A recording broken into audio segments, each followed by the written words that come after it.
우리 지난주에 제가 참 마음이 무거웠던 주일날 예배 마치고 타 지역으로 가서 집회를 하면서도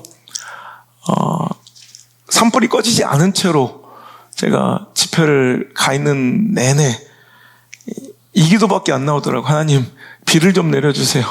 하나님 비를 좀 내려주세요. 참 우리 항상 재난과 사고의 소식들을 들을 때마다 우리 교회가 앞장서서 다른 지역에 또 이재민들 또 많은 어려움을 당한 교회들 선교만 해봤지 우리 동네가 그 뉴스에 나오는 그런 주인공이 또 되리라고 생각도 못했던 정말 그 한 주간 동안 하루하루가 처음에 98% 꺼졌다는 얘기를 듣다가 그래서 안심하고 그 다음 내려오니까 다시 또 산불이 번졌다는 얘기를 듣고 얼마나 마음을 졸이며 또 여러분에게 미안하고 또 굉장히 마음이 무거웠는지 몰라요. 그때 제가 계속해서 하나님께 구하며 읽었던 이 말씀이 바로 이 말씀이에요. 하나님 우리에게 은혜 내려주셔서 내 산 사방에 복을 내리며 때를 따라 소낙비를 내리되 복된 소낙비를 내려 주옵소서. 오늘 우리가 부른 이 찬송가 있잖아요. 이 찬송가가 다니엘 웨스터 피틀이라는 19세기 부흥사가 작사한 찬양인데요. 이는 예수님을 안 믿고 정말 복음을 받아들이길 거부하며 엄마 속을 굉장히 썩였던 사람이에요. 엄마는 맨날 눈물로 이 아들 위해 기도했고요. 그가 전쟁에 참전할 때 엄마는 그를 눈물로 배웅하면서 그의 안전도 중요하지만 정말 하나님을 만날 것을 그렇게 깊이 애원하며 그에게 청했다고 해요. 그는 몰랐지만 전쟁통에 와보니까 그의 물품 가방 중에 어머니가 몰래 넣어둔 성경책이 있었답니다. 불의 사고로 그는 한쪽 팔을 잃게 되었고요. 그 가운데 야전병원에서 그는 이제 무료하고 심심한 그 시간에 또 엄마도 보고 싶고 하니까 엄마가 주신 그 성경을 마태복음부터 요한계시록까지 계속 읽기 시작했고 그러니까 예수님을 받아들일 마음은 없지만 구원의 길이 어디 있구나를 발견하게 된 시간이었는데 그때 극적으로 하나님께서 그 병상 가운데 그 연약함 가운데 정말 그 절망의 한복판에서 그를 만나주셨고 그는 그 은혜를 받아 이제 이 복음을 만방에 전하는 하나님의 종으로서 크게 쓰임받으면서 그가 이제 어느 날 하나님의 은혜의 감동으로 그가 그 은혜를 감사함으로 고백하며 작사한 그 시가 바로 오늘 우리가 너무나도 이렇게 많이 즐겨 부르는 이 빈들의 마른 풀같이 시들은 나의 영혼 주님의 약속한 성령을 나는 간절히 기다립니다. 가물어 메마른 땅에 단비를 내리시듯 성령이 그 단비를 나에게 부어 새 생명을 주옵소서. 이 찬양은 오늘까지 우리에게 즐겨 불러지게 됐다는 거예요. 여러분 이번 우리 온양 지역과 전국을 삼킨 화마, 그 괴물 같은 산불을 보면서 제가 느낀 점은 물론 불이 자꾸 진화되지 않은 채 계속 확산되고 번져갔던 그 이중에 뭐 소나무의 비율이 너무 많다, 뭐 강풍 골바람이 너무 셌다, 뭐 이런 것도 있지만 가장 근본적인, 가장 원초적인 문제의 그 발단은 뭐예요? 메마름이었다는 거예요. 그 건조함이 이 산불의 이런 엄청난 시작이 되었다는 거죠. 그래서 오늘 제가 이 말씀을 전하면서 우리의 심령에도 건조주의보가 내려있지 않는지, 우리 신앙과 내 영혼에도 건조특보가 내려져 있지는 않은지를 한번 점검해보자라는 마음이 들었어요. 그래서 오늘 주제 본문의 말씀 가지고 메마른 심령은 위험하다라는 제목으로 한 말씀을 증거하기로 원합니다. 여러분 우리의 심령도 건조특보가 내려지고 우리의 영혼과 신앙도요 메마른 건조주의보가 내려지면 이거는 이렇게 큰 불상사가 날 수 있다는 거예요. 여러분 아무것도 안 해요. 우리 온양 이 아름다운 저 실록 무성한 대원사를 다 태워버린 저 시작 여러분 아시죠? 농막에서 용접하던 우리 동네 아저씨가 그 용접 불꽃 하나 튄 게 이 불똥 하나가 온 산을 다 태워버렸다니까. 저 안동의 그 수많은 이 경북 지역에 그 수많은 피해자를 낳았던 그 산불의 그 시작은 성목욕의 작은 실화. 뭐 작정하고 불지른 것도 아니고, 우리 나는 자연이다나 뭐 이렇게 정글의 법칙 가면 그 불 일부러 피울래도 어렵대. 그죠? 일부러 불 피울래도 어려운데 막 10시간 막 이렇게 막 매달려서 불을 내기도 힘든데, 이런 건조함은요, 또 예촉이 불똥 하나에 그 잡초 제거하던 그 예촉에 팍 돌 붙여서 불꽃 하나 띈 게 발화가 되어 온 산을 다 태워버렸다는 거예요. 여러분, 아무것도 아닌 것 같지만 우리 영혼과 심령도 마찬가지예요. 신앙이 메말라 버리잖아요. 여러분, 우리 예배가 메마르잖아요. 내 영혼이 메마르잖아요. 그럼 이게 얼마나 무서운 거냐면, 이런 작은 불똥 같은 이 작은 다툼, 별것도 아니에요. 작은 다툼, 그 말싸움 하나, 혹은 생각 없이 툭 내버려버린 누군가의 불평 한마디, 혹은 누군가의 작은 실수 하나, 돈 헛소문 루머 하나, 교회에 이 죄인들 모여있으니까 얼마든지 터질 수 있는 어떤 이슈 하나 있잖아요, 이슈. 여러분, 별것도 아니라고. 그러니까 은혜 충만한, 여러분, 흡족히 젖어 있는 우리 심령과 영혼이라면 아무 일도 없이 넘어갈 수 있는 그 작은 이슈들이, 이런 메마름과 건조함에서는요, 마치 불똥 하나가 튀어 온 산을 다 태워버리고 화마가 수많은 영혼을, 여러분, 수많은 사람을 삼켜버리듯, 여러분, 이렇게 메마른 영혼 가운데 그 작은 불씨 하나가 불평과 원망과 이 교만의 충돌과 작은 실수와 이슈들이 온 산을 집어삼키듯 교회 하나를 파멸시키고, 여러분, 어떤 영혼 하나를 실족시키고, 여러분, 죽일 수 있는 이런 엄청난 강력한 도구와 통로와 무기가 될 수 있다는 것을 우리는 기억해야 돼요. 그래서 오늘 우리가 하나님께 구해야 될 것은, 하나님, 우리의 심령이 메마르지 않게 해주세요. 내 영혼이 메마르지 않게 해주세요. 여러분, 우리가 불 나기 전에는 아무리 경조특보, 건조주의보, 아무리 뉴스에서 나와도 우리 집 앞에 산이 불 붙기 전에는 그 뉴스로 듣지도 않아. 그죠? 건조주의보 우리 주의기계 듣기나 했어요? 건조특보 차라리 눈앞에 보이는 눈이 막 엄청나게 오거나 비가 쏟아져 또랑이 남창천이 넘치기 시작하면 우리 시각적 효과라도 두려워해. 근데 보셨죠? 홍수보다 더 위험한 게 건조라고. 여러분, 홍수에서 이만한 인명피해가 나는 걸 봤어요? 홍수에서 이만한 재산 피해가 나는 거 봤어요?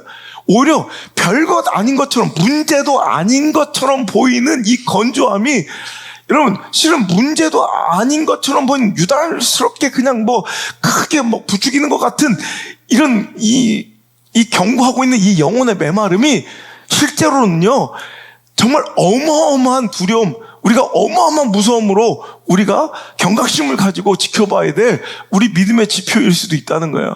근데 한국교회는요, 이제 이 메마름과 건조함이 일상이 되어버려서 이제 영혼의 건조주의보, 이런 은혜가 메말라버린 예배, 여러분, 신앙의 감격이 사라진 이 형식과 종교적 행위들의 껍데기만 남아버린, 그러니까 제가 늘 얘기한 우리 옛날 우리 믿음의 선배님들의 교회는요, 예배마다 보혈의 피비린내가 진동했고요, 저 십자가의 감사와 감격의 눈물로 가득 찼고요, 믿음의 선배님들의 그 기도의 눈물로 홍수를 잃었고요, 나 같은 죄인 은혜 받아 살았던 그 감격의 눈물로, 그 감사의 이 행복의 눈물로, 여러분, 교회당은, 예배당은 마를 시간이 없었다고요. 내 영혼은 마를 데가 없었다고요. 근데 지금 어떻습니까? 이제 여러분, 메마른 게 정상이 되고, 여러분, 이 건조함이 기준이 되어버려서 이제는 메마름에 대한 두려움도 느끼지 못하고, 이 영혼의 건조함에 대한 이 경고도 귀담아 듣지 않은 채 오늘 그냥 우리는 그냥 오늘 열심히 내며 달려가고, 각자 또 그 위험천만한 용접기 들고 예초기 들고 라이터 들고 오늘 이렇게 언제 불 붙을지 모르는 위험천만한 이런 인생들을, 신앙들을 우리가 살아가고 있지는 않은가. 오늘 우리 삶 가운데 우리의 심령과 영혼과 우리 예배 가운데 정말 충만한 은혜의 단비가 좀 소낙비처럼 쏟아지기를 간청할 수 있는 저와 여러분 되시길 간절히 바랍니다. 여러분, 씨 뿌리는 자의 비유 너무나도 유명해서 우리 공감복음서 세 곳에 다 등장하죠. 마태복음 13장, 마가복음 4장, 누가복음 8장에 모두 다 등장하는, 아무리 좋은 씨가 농부에 의해서 뿌려질지라도 밭이 잘못되면 열매 맺을 수 없고 다 무의로 돌아가 버린다. 아무리 하나님께서 은혜를 주시고 아무리 생명의 말씀을 주셔도 우리의 마음밭이 제대로 준비되어 있지 않으면 여러분 그것은 무의로 돌아가고 아무 열매를, 내 삶 속에서 그 말씀의 능력이 작동되지 않는다는 경고를 우리가 들었습니다. 그런데 여러분 마태복음 13장이나 마가복음 4장에 나오지 않은 누가복음만의 특별한 기술이 있어요. 그러니까 똑같은 사건인데 마태복음과 마가복음에 나오지 않은 누가복음에만 기록되어 있는 이 기사가 바로 누가복음 8장 6절, 자, 씨 뿌린 자의 비유인데요. 나가서 씨 뿌릴 때, 자, 5절에는 길가에 뿌리기도 하고, 그때 밟히고 막 공중에 새들이 먹어버렸고, 자, 6절에 더러는 바위 위에 떨어짐에 났다가 뭐요? 습기가 없음으로 말랐대요. 자, 바위가 오늘도 하나님께서 주신 이 말씀과 은혜가 열매 맺어 내 삶에 작동되지 않고 열매 맺지 않는 중요한 단서가 뭐예요? 바위가 뭐가 없다는 거예요? 습기가 없다는 거예요. 여러분, 우리 바위같이 강팍한 마음, 여러분, 바위 덩어리같이 메마른 심령 가지고 아무리 예배를 드리고 아무리 말씀을 많이 들어도 여러분, 우리 삶에는, 그 심령 가운데는 절대로 잠깐 뭔가 이루어지고 뭐 신앙적인 행위들이 나타나는 것 같다가도 열매 없이 사그러져 버리는 인생들이 있어요. 변화가 일어나, 진정한 변화나 삶의 열매들이 여러분 일어나지 않고 그 말씀의 그 능력이 내 삶 속에서 스위치온, 뭔가 작동되지 않고 구동되지 않고 여기서 적용되지 않는 답답함을 느낄 때가 있어요. 그게 뭐야? 습기가 없는 거예요. 습기가. 오늘도 우리 심령에, 우리 영혼에, 우리 신앙에 습기라는 습기가 탁 말라버려서 건조특보가, 정말 이 메마름의 극치에 이른 이 건조주의보가 내려졌는데도 이 위험성을 모르고 있는 교회와 성도와 또 목회의 사역이 있다면 여러분, 우리 정신 차리고 다시 하나님의 그 은혜를, 그 단비를, 그 써납게 같은 하나님의 은총의 단비를, 성령의 단비를 간절히 청할 수 있는 저 여러분 될 수 있기를 주 이름으로 축복합니다. 여러분, 구원의 감사의 눈물이 다시 회복돼야 합니다. 예배 가운데 그 감격의 눈물이 회복돼야 합니다. 십자가를 바라보면 내가 저게 달렸어야 되는데 주님께서 그 모든 죄와 사망의 원수를 끌어안으시고 나 대신 저 십자가에 달려 죽으신 것을 정말 남의 사건 책에서 읽은 지식이 아니라 나의 이야기로 읽으며 나의 이야기로 느끼며 여러분, 예배마다 그 감사와 감격의 눈물이 넘쳐나야 합니다. 이것이 없으면 위험한 거예요. 여러분, 무엇에 그렇게 열심입니까? 그 종교적 열심? 여러분, 그것이 신앙생활, 뭐 좋은 신앙생활 아니에요. 막 바쁜 종교적 형식과 습관적 이런 종교적 이런 행위들이 아무리 많고요. 종교적 열심으로 가서 교회생활 열심히 하는 거, 이게 여러분, 그게 신앙생활 좋은 게 아니에요. 정말 내 안에 눈물이 있는가? 여러분, 내 삶에 진짜 예배 가운데 그 감격, 예수님과 나 사이에, 하나님과 나 사이에 진짜 감사의 눈물로 오늘 젖어들고 있지 않는가? 여러분, 이것은 누려보면 그 감사를 알고 누려보면 그 은혜를 아는데 말라 비틀어졌을 때는 그런 세계가 있는지도 모르고 그 촉촉함과 습기를 맛보지 못한 사람들은 그 건조함과 메마름을 정상으로 느낀다는 거예요. 그러다 불태워보면 알아요. 불나보면 알아요. 다 타버리고 그때서야 후회한다는 거예요. 여러분, 우리 이제부터 은혜의 단비를 구하실 때, 여러분, 신앙 가운데 제가 개척하면서 정말 다른 어떤 많은 것들을 구할 수 있었잖아요. 그런데 제가 개척하면서 제 일기장에 보면 뭐 어떤 큰 교회, 큰 교회 가는 게 제 목적이었으면, 뭐 큰 대형 교회 담임 목사가 목적이었으면 저는 뭐 몇 번도 이뤘죠. 벌써, 그죠? 뭐 우리 울산에선 가장 큰 교회 이상의 교회는 제가 담임할 수 있었으니까 벌써 몇 번이나 그런 제의를, 그것이 제 목적이 아니었어요. 제가 항상 일기장에 보면 그 개척하는 28살짜리 안우성 전도사 일기장에는 하나님 어찌 이렇게 울었는지 매일매일 그냥 매일매일 눈물이 나는 거예요. 이 눈물이 주님 부르시는 그날까지, 마지막 강단 그 자리까지 이 눈물이 마르지 않게 해주세요. 이게 기도 제목이에요. 여러분, 여러분의 예배는 촉촉히 그 은혜의 단비로, 성령의 단비로, 감사의 눈물로, 또 여러분의 삶은 기도의 눈물로 젖어 있습니까? 아니면 여러분 열심히 종교생활하고 교회 열심히 내지 말고 그것부터 하십시오. 정말 은혜 받아야 합니다. 여러분, 엘리야처럼 3년 반 동안 비 안 내리니까 어떡해요? 정말 미친 사람처럼 자기 머리를 가랑이싸에 끼고, 여러분 몇 번까지? 7번. 여러분 7번째 비가 왔으니까 7번이지, 비가 안 왔으면 70번이건 700번이건 비 올 때까지 해야 되는 거예요. 제가 일전에 얘기했죠. 한 10여 년 전, 하여튼 우리 저 서해안 쪽에 비가 안 와가지고 한 6개월 동안 비가 안 와서 모든 가게들이 영업을 못했어요. 모든 식당들도 이제 뭐 설거지도 안 되고 음식도 안 되고, 지역 경제가 6개월 비 안 내리니까 저 서산 뭐 대천 보령 이쪽이 완전히 경제가 다 마비가 되더라고요.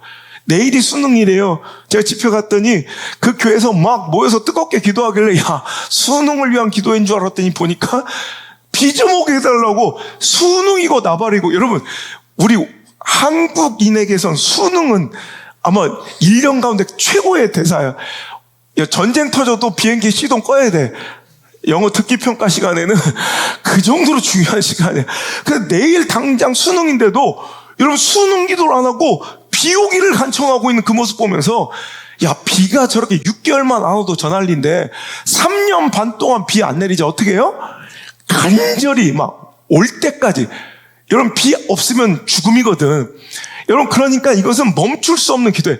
여러분, 우리가 어느 순간요, 오늘 말씀이 이제 주일 말씀하고 이어져서 좀 세트로 좀 들었으면 좋겠어요.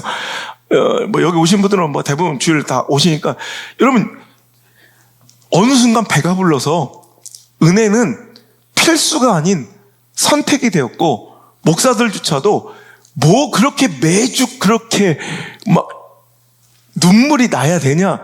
1년에 한 2방 정도만 홈런을 때리면 된대. 그러니까 매번 눈물이 나고 예배가 그렇게 할 수도 없을 뻔다. 그러면 오히려 성도들이 그것을 당연하게 여기니 제일 좋은 1년 그냥 몸이 건조한 이렇게 예배를 드리다가 1년에 한 2번 정도 딱 그냥 터트리면, 그러면 오히려 더 잘한다는 소리를 듣는다는 거예요. 이게 말입니까? 여러분, 이거는 배부른 심령이에요. 여러분, 은혜는요, 말씀의 은혜는, 예배의 은혜의 감격은요, 내가 선택할 수 있는 게 아니라 우리의 호흡이에요. 숨 못 쉬면 죽는 것처럼, 여러분, 내가 호흡을 할까 말까, 숨을 쉴까 말까 고민하고 결정하고 선택하고 배부르게 돌아다니는 게 아니라 숨 못 쉬면 죽는 거예요. 무조건 숨 쉬어야 돼요. 목숨 걸고 목사는 은혜 끼치고, 성도는 목숨 걸고 나와서 감사함으로 겸손함으로 은혜 받아야 돼요. 그거 없으면 죽는 거라고. 그러니까 우리는 그 소중함, 내가 말씀의 은혜를 정말 소중하게 느끼고 있습니다, 소중하게 여기고 있습니다. 그걸 뭘로 증명하냐고? 포기하지 않는 기도. 그 은혜 받을 때까지. 하나님, 오늘 여러분, 우리 갈망이 그렇게 시작된 예배예요. 더 갈망 플러스 월십이 그렇게 시작됐다고. 우리 그냥 몸이 건조함으로 나와서 또 한 번의 예배, 형식적인 예배가 아니라, 하나님, 나 오늘 은혜 안 받으면 못 돌아갑니다. 하나님, 나 은혜 주셔야 됩니다. 나 살아야 됩니다. 그 은혜 없으면 나 죽습니다. 근데 지금 당신들의 마음이 그러냐는 거예요. 벌써 배가 불러져서, 지금 막 확 여기서 첫 자가 들어갔는데 그걸 배가 불러져서 그냥, 여러분, 우리의 심령이 어느 순간 배가 불러서, 이제 여러분 이거야, 맨날 반복되잖아. 그럼 그걸 너무나도 당연하게 익숙해진 소중함, 여러분, 평범해져 버린 그 위대함을 누가 빨리 회복하고 되찾고, 아무리 가까이 있고 아무리 무조건적으로 무제한적으로 기회가 주어져도 그 기회를 소중하게 여기고 감사하게 여기고, 여러분, 그것을 정말 소중히 다룰 수 있는 것을 우린 성숙이라고 해요. 여러분, 약간 여러분 덜 문명화된, 혹은 뭐 제3계, 3세계 국가 그냥 먹고 사는 거에만 막 치중하는 이런 후진국들은 환경 오염, 다음 세대에 물려진 자연 보존, 여러분 탄소 배출량 뭐 이런 거 신경 써요, 안 써요? 이런 거 개념도 없어요. 오히려 선진국일수록, 성숙한 공동체일수록 너무 익숙하고 당연해 보이는 것들에 대해서 소중함을 미리 느끼고, 소중한 것을 소중하게, 정말 중대한 것을 중대하게, 가치 있는 것을 가치 있게, 귀한 것을 귀하게 대접하고 다룰 줄 아는 것이 성숙이에요. 교회 몇 년 다녔냐가 성숙이 아니라 내가 직분, 직함 뭐로 달고 있느냐가 여러분 믿음의 성숙이 아니라 아무리 하나님께서 무제한적으로 주시고 조건 없이 주셔도 소중한 것은 소중하게, 귀한 것은 귀하게, 가치 있는 것은 가치 있게 대접할 줄 알아야 그게 성숙인데, 아무리 교회 오래 다니고 신앙생활 많이 하고 교회에서는 열심히 내는 것 같은데 그 소중함의 가치를 잃어버리고 익숙해져 버린, 너무 평범해져서 그 소중함과 귀함과 가치를 인지조차 못하는, 여러분 막 다루고 가볍게 여기고 싸구려 취급하는 우리들의 모습이 두렵게도 문득문득 우리 삶 속에서 신앙생활 가운데 보일 때가 얼마나 많냐는 거예요. 오늘 여러분, 우리가 엘리야의 이 간절함처럼 오늘도 은혜 못 받으면, 오늘 이 3년 반 동안 내리지 않은 비가 내리지 않으면 우린 죽는 거예요.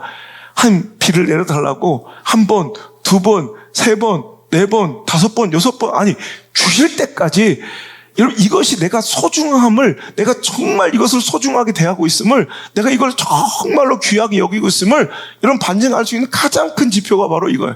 끝까지 포기할 줄 모르는 거예요. 여러분 은혜를, 여러분 예배를 드리러 올 때 어떤 마음입니까? 간절합니까? 여러분 우리 교회를 오실 때 어떤 마음입니까? 정말 그 안에 은혜 받을 만한 겸손함과 감사함이 있습니까?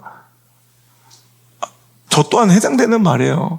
내가 이 강대상에 설 때 어떤 마음으로, 내가 매일 이어지는 집회들 가운데 설 때 나는 어떤 마음으로 이 강대상을 밟을까? 여러분 다른 건 좀 부족해도 내가 이것만큼은 잃지 않으려고 몸부림치는 거야. 여러분 우리 목회 현장도 마찬가지예요. 우리 교회 예배 현장도 마찬가지예요. 다른 것은 부족하고 어눌하고 실수하고 실패해도 괜찮아. 그런데 이것에 대한 가치와 소중함과 겸손함과 감사함을 잃어버리면 그것은 끝이다. 그건 끝이다. 하나님 그 은혜의 촛대를 옮겨버리신다는 거예요. 여러분 오늘도 엘리야의 그 간절함처럼 여러분에게 그 은혜의 수납비는 오면 좋은 겁니까? 아니면 말고입니까? 아니면 진짜로 와야 되는, 반드시 내가 맞아야 되는, 오늘 반드시 내가 누려야 되는 은혜입니까? 오늘 여러분 그렇게 간절하게 오늘 그 은혜를 구하시는, 사모하시는 저 여러분 되시기를 간절히 소망합니다. 마치 목마른 사슴의 갈급함처럼 우리가 잘 알고 있는 시편 42편 1절의 말씀, 우리가 갈망 월십을 이 말씀으로 시작했던 거 기억나세요? 하나님이여, 사슴이 시냇물을 찾기에 갈급한 같이 내 영혼이 주를 찾기에 갈급하나이다.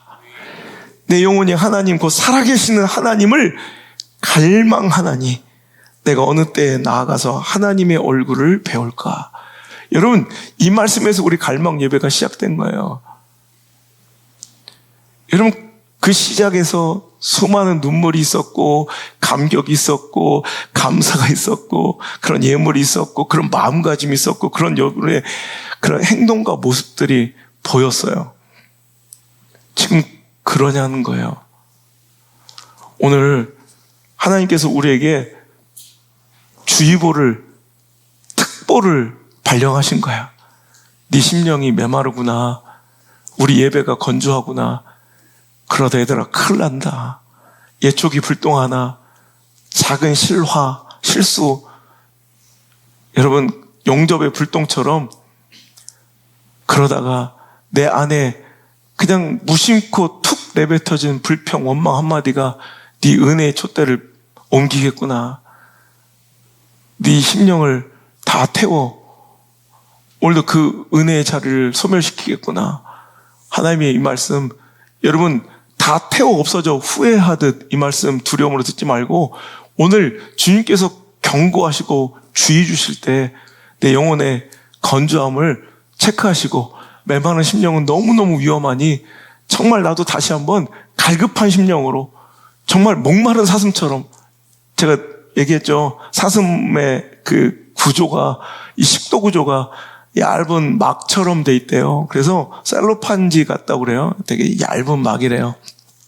그래서 항상 그는 적당한 습기와 수분을 취하고 있지 않으면 조금만 목말라도 우리 인간들이 참을 수 있는 그 수준과 한계를 이미 훨씬 더 전에, 이 식도가 너무 얇은 셀로판진 구조라 조금만 목마르고 목이 건조하면 식도가 달라붙어 버린대요. 그러면 이제는 다시는 뗄 수 없고 죽는데요.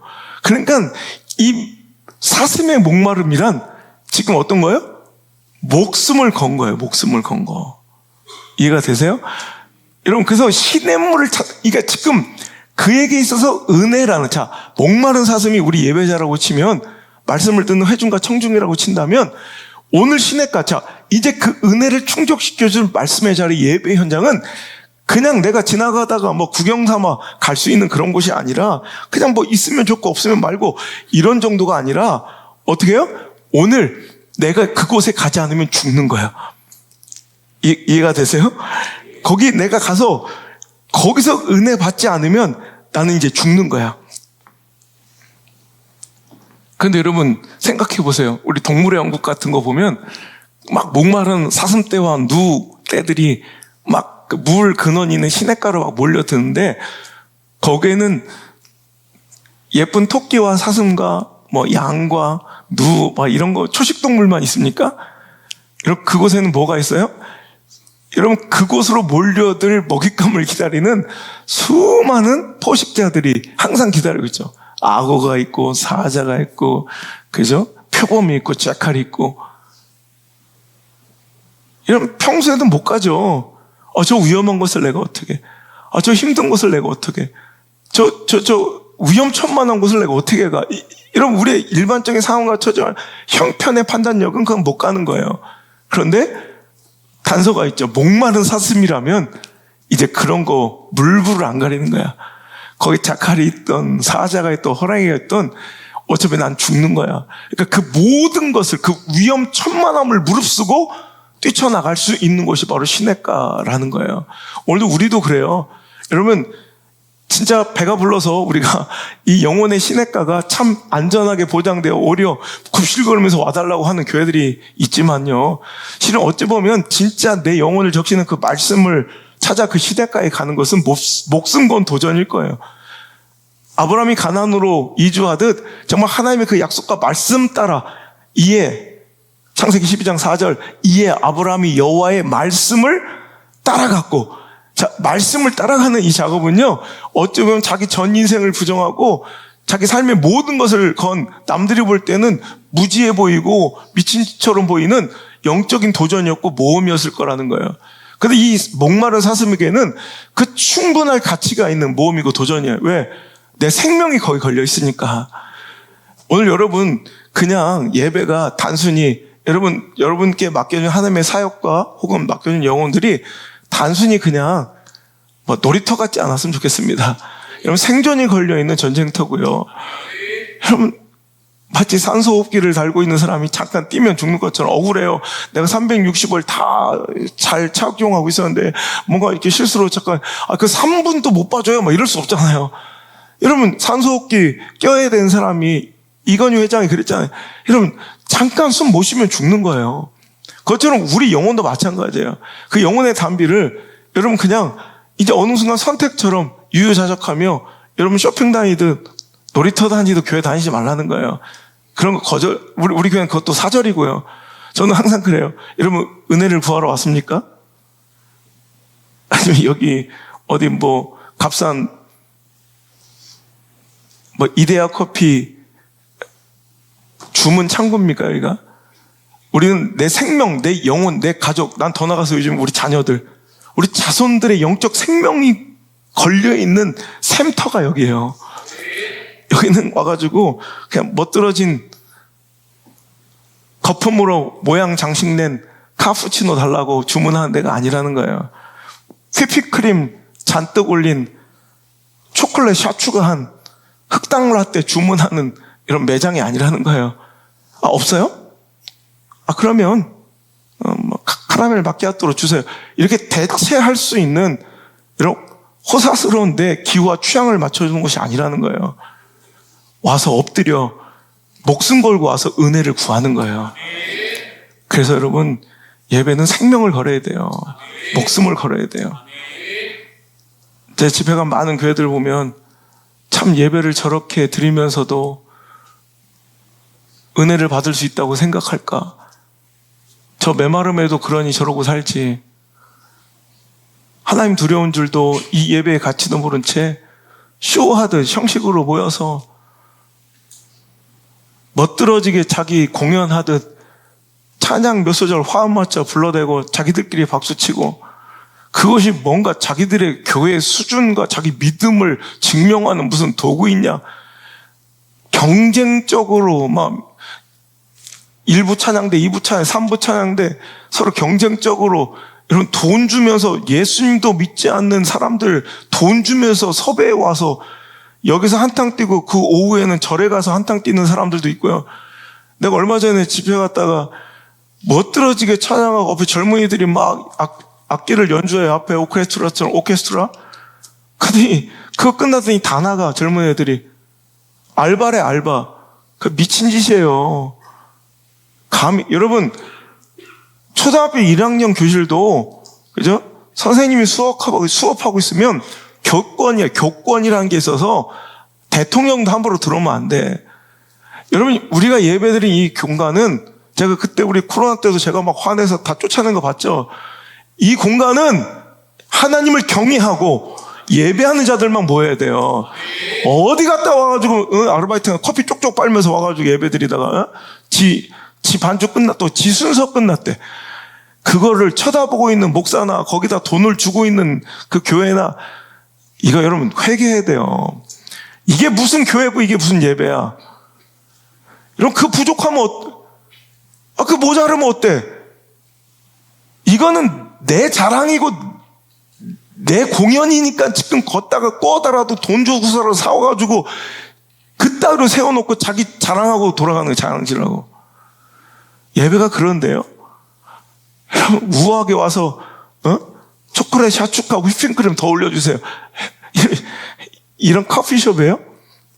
지금 그 짓거리 하고 앉아있다고. 두려운 줄 모르고 무서운 줄 모르고. 여러분, 예배에 목숨 걸어야 된다. 이건 그냥 구호나 어떤 그냥 관용적인 표현이 아니에요. 예배에 목숨 걸어야 된다는 말이 실은 필요한 이유는, 여러분, 마치 예배에 목숨 건 사람은 참 대단한 사람들입니다가 아니라 진짜 예배는 목숨 걸어야 되는 거예요.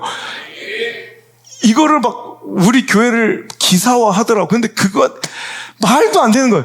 예배는 목숨 걸어야 되는 게 아니라 예배는 목숨이 걸린 거예요. 이게 맞는 표현이에요. 예배에 우리 영혼의 목숨이 걸려 있는 거예요, 원래.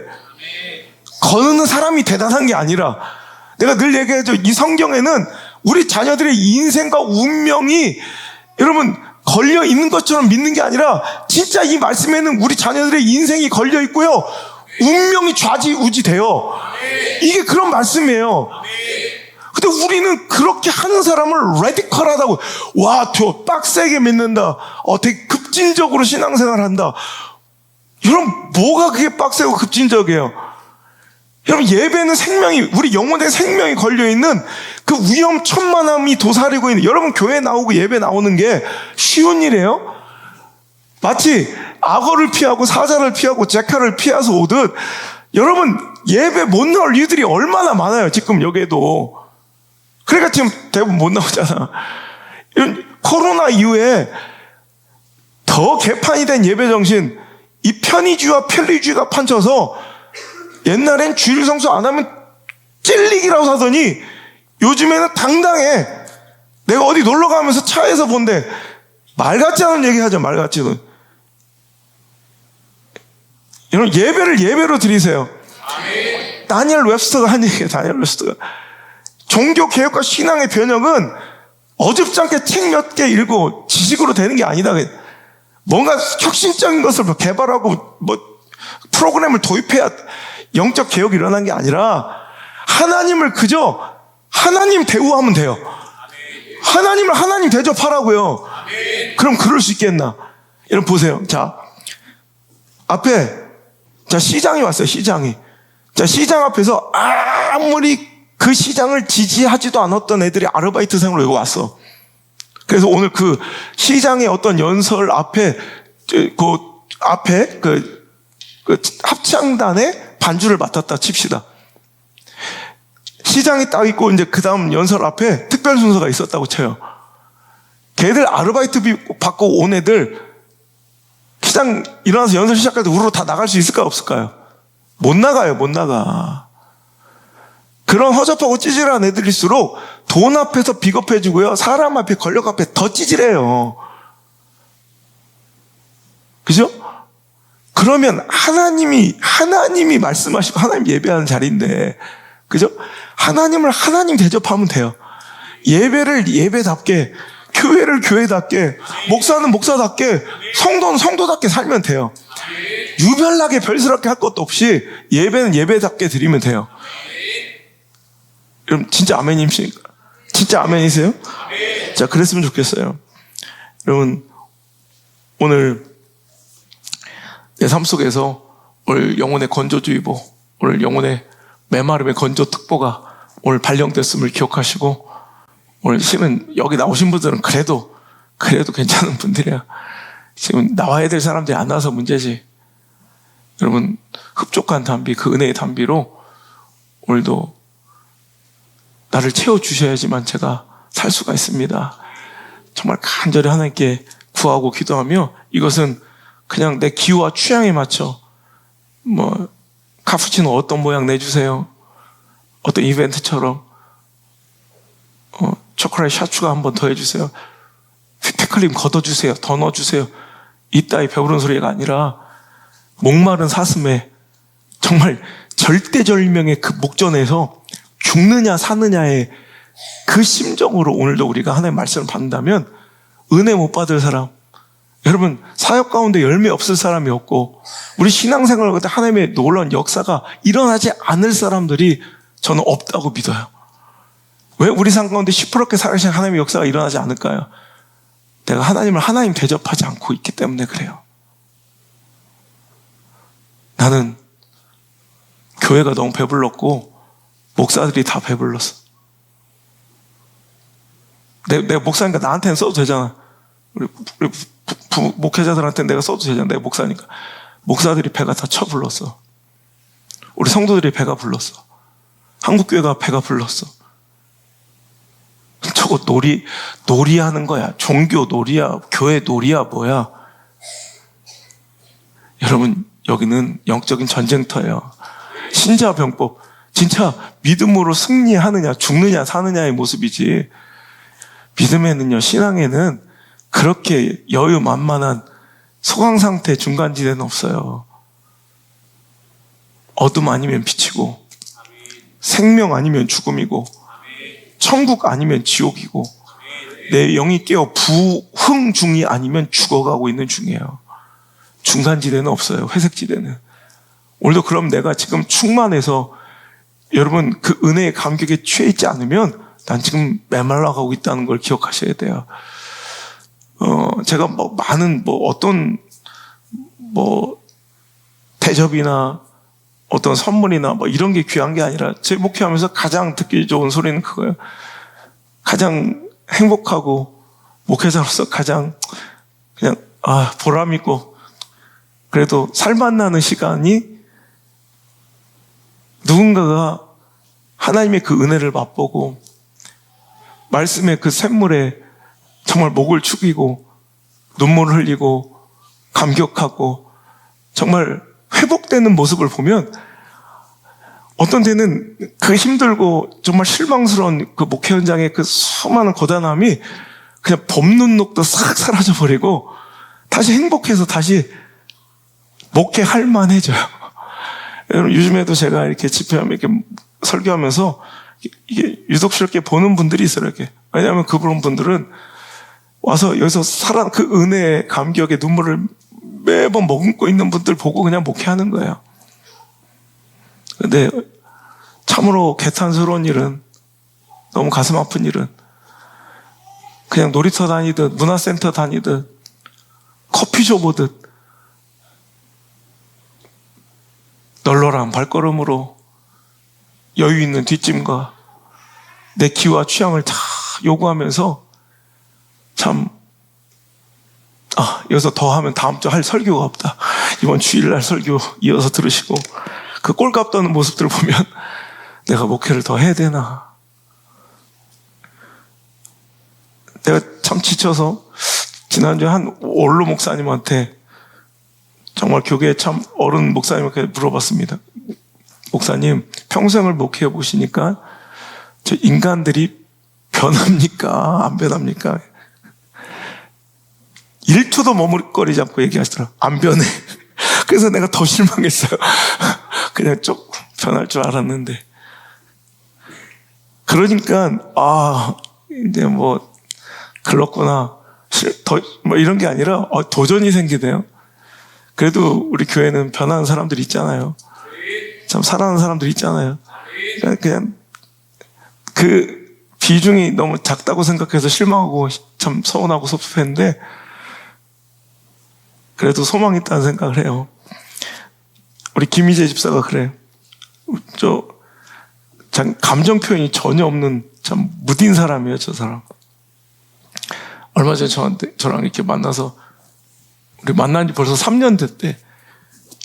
집사람도 나 만나고 3년 됐다고 울지는 않았는데, 나랑 3년 됐다고 내 앞에서 울더라고.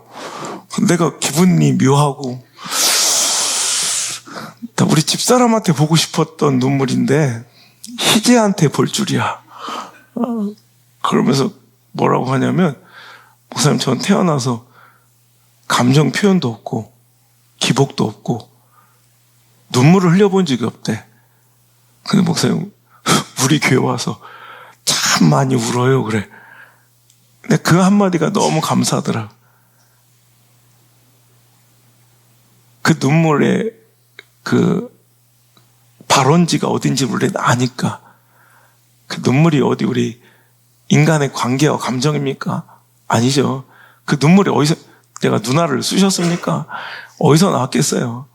그죠? 하나님 주신 그 회개와 돌이킴과 은혜와 회복의 그 샘터에서 흘러나오는 거겠죠.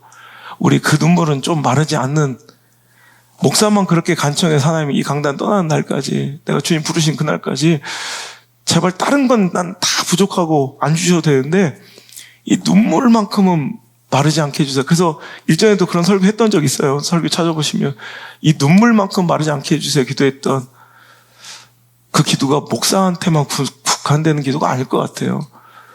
우리가 다 은혜의 빚진 자로서 우린 죄인 같은 괴수였는데 우린 이렇게 살아 하나님의 은총과 은혜 가운데 이렇게 넉넉히 풍족하게 살아갈 때 오히려 더 겸손하게 하나님의 그 은혜를 청한다면 하나님께서는 우리에게 정말 생각지도 못했던 은혜의 단비를 허락하여 주실 줄 믿습니다. 우리가 여러분 왜 은혜의 그 샘물이 말라버리고 우리가 메말라 우리 영혼과 우리 예배와 신앙이 건조해졌을까요? 첫 번째 감사가 없어서 그래요. 그래서 여러분 얼마 전에 하나님께서 급하게 막 특별 감사를 막 시키는 것도 그런 거예요. 이 건조특보예요, 건조특보. 메마르니까 감사를 막, 여러분, 선제적인 차원에서 감사를 막 시키는 거예요. 감사할 때 하나님께서는 은혜의 단비를 우리에게 주세요. 자, 시편 147편 7절, 8절 한번 볼게요. 시편 147편 7절, 8절 시작. 감사함으로 여호와께 노래하며 그가 구름으로 하늘을 덮으시며 땅을 위하여 비를 준비하시며 아멘. 자, 언제 하나님께서 구름으로 하늘을 덮으시고 땅을 위하여 비를 준비하시고 비를 내려주신대요? 우리가 감사함으로 여호와께 노래하고 하나님을 찬양할 때. 할렐루야. 이 시편 147편의 시작은 이렇게 1절 시작됩니다. 할렐루야. 우리 하나님을 찬양하는 일이 선함이요 찬송하는 일이 아름답고도 어떡했대요? 마땅한 거예요. 여러분, 우리가 하나님께 감사하고 찬양하는 것은 마땅한 거예요. 이런 처지에도 마땅해요. 이런 상황에도 마땅해요. 이런 문제에도 마땅해요. 이런 고난에도 마땅해요. 이런 질병에도 마땅해요. 이런 어려움에도 마땅해요. 여러분, 우리 하나님이 실수가 없으세요. 실패가 없으세요. 그래서 우리가 늘 이렇게 얘기하세요. 널 향한 내 생각은 내가 아나니 평안이지 재앙이 아니니라. 오히려 너에게 미래와 희망을 주려 하는 것이니라. 하나님 이렇게 말씀하고 계셔서 오늘 재앙처럼 보이고 오늘도 두려워 보이는 그 문제와 그 어려움 속에서도 우리는 하나님께 감사하는 것이 마땅한 존재들이에요. 그 형편에서도 찬양하는 것이 마땅한 존재들이에요. 그 상황 속에서도, 그 열악함 속에서도, 그 처절함 속에서도, 그 급박함 속에서도 하나님께 감사하는 것은 마땅한 거예요. 그래서 감사함으로 여호와께 노래하며 수금으로 하나님께 찬양할 때 그가 구름으로 하늘을 덮으시며 땅을 위하여 준비하신 비를 내리어 주신다 약속하고 계시다는 거예요. 언제 우리의 영혼이 또 메마르냐? 하나님 말씀을 받아들이지 않고 튕겨낼 때. 자, 오늘도 다윗가 오늘도 나쁜 땅인 이유가 뭐예요? 습기가 없어서 그 씨를, 그 말씀을 내가 받아내어 내 삶 속에 작동시키고 구동시키고 여러분 적용시켜서 열매 맺을 수 없는 마음이, 그런 삶이, 그런 신앙이 다 이게 바위 같은 돌박 같은 이런 신앙이에요. 여러분, 우리가 하나님 말씀을 겸손으로 받아낼 때, 순종할 때, 그것을 내가 수용할 때 내 안에는 은혜의 샘물이 가득 차던데, 오늘 하나님 말씀을 거역하고 거부하고 밀어내고, 여러분 바위 덩어리처럼 오늘도 그렇게 완악함과 강포함으로 말씀 앞에 서는 사람들은 여러분 그것에서 절대로 어떤 열매와, 남들은 다 은혜 받고 눈물을 흘리고 있는데도 저는 그걸 평가하고 비난하고 앉아있고, 오늘도 그곳에서 어떤 삶의 열매가, 여러분 그 수많은 사람들이 변화받는 그 현장에서도, 성령 받는 그 현장에서도 자기 혼자 오늘도 밖에 어두운데 이를 갈며 오늘도 슬피 우는 일이 벌어진다는 거예요. 자, 시편 68편 6절 말씀 한번 읽어볼게요. 시편 68편 6절 읽겠습니다. 시작. 하나님이 고독한 자들은 가족과 함께 살게 하시며 갇힌 자들은 이끌어내사 형통하게 하시느니라. 오직 거역하는 자들의 거처는 메마른 땅이로다. 아멘. 여러분, 거역하는 자들의 거처가 뭐예요? 메마름이에요, 메마름. 오늘도 여러분, 하나님께 차라리 불쌍하고, 여러분, 겸손하고, 보잘것없고, 초라하고, 버려진 자들은 수용하세요. 그런데 교만하고 거역한 자들, 여러분, 이런 자들이 거하는 땅이 어떤 땅이라고? 메마른 땅. 그러니까 오늘도 말씀이 하나님 말씀으로 전원되지 아니하고, 말씀이 필터부터 인본주의로 인간을 기쁘게 하고 사람 눈치 보고 오늘도 이렇게 전해지고, 여기서 목사부터 강단부터 말씀을 거역하든가, 아니면 말씀이 제대로 전달됐는데 그 말씀을 회중들이 거절하고 거역하든가, 여러분 그곳은 어떤 땅이 될 수밖에 없어요? 그 교회는, 그 예배는 메마른 땅밖에 될 수가 없다는 거예요. 오늘도 여러분 우리는 살려내야 합니다. 물된 동상 같은 교회와 예배가 돼야 되고요. 여러분 인생과 신앙이 돼야 되고요. 여러분 자녀와 자손들의 인생이 돼야 돼요. 그러면 여러분 어떤 상황 속에서 감사하고 어떤 형편 속에서도 말씀을 거역하지 않고 순종하며 말씀을 수용할 때, 또 그 하나님의 말씀이 생생하게 조금 더 훼손되지 않고 전원될 때 그것은 물된 동상 같은 흡족한 은혜의 담비, 준비하신 그 비가 쏟아져 내리는. 볼까요? 뒤에. 자, 시편 68편 6절 읽었죠? 자, 7, 8, 9 한번 10절까지 읽어볼게요. 시작. 하나님이여 주의 백성 앞에서 앞서 나가사 광야에 행진하셨을 때 땅이 진동하며 하늘이 하나님 앞에 떨어지며 저 시내 산도 하나님 곧 이스라엘 하나님 앞에 진동하였나이다. 하나님이여 주께서 흡족한 비를 보내사 주의 기업이 권핍할 때 주께서 그것을 견고하게 하셨고 주의 회중을 그 가운데서 살게 하셨나이다. 하나님이여 주께서 가난한 자를 위하여 주의 은택을 준비하셨나이다. 아멘. 원래 겸손한 마음으로 그 말씀을 가난한 심령으로 배고픈 마음으로 오늘도 목마른 사슴처럼 그 은혜를 구하는 자들에게, 그 불쌍한 자들에게 주시는 하나님께서 예비하신 흡족한 담비가 여러분 항상 준비되어 있다는 거예요. 오늘도 여러분 이어서 우리 주일날 이 말씀을 좀 더 강화시켜서 우리가 어떻게 하는 것이 정말 믿음 가운데 강력한 인생이고 하나님 기뻐하시는 삶일까에 대해서 한번 더 살펴보기로 하고요. 우리 오늘 기대해야 합니다. 하나님 메마른 심령에 다시 한번 우리 찬양할 때, 하나님 가물어 메마른 정말 이 심령 가운데 하나님의 은혜 담비 내려주시 않으면 이거 큰일 납니다. 저 죽습니다. 목마른 사람처럼 하나님의 그 은혜의 담비를, 성령을 내려달라, 그 성령의 담비를 나에게 내려달라, 우리 간청하시며 우리 찬양하시길 바랍니다. 찬양합니다.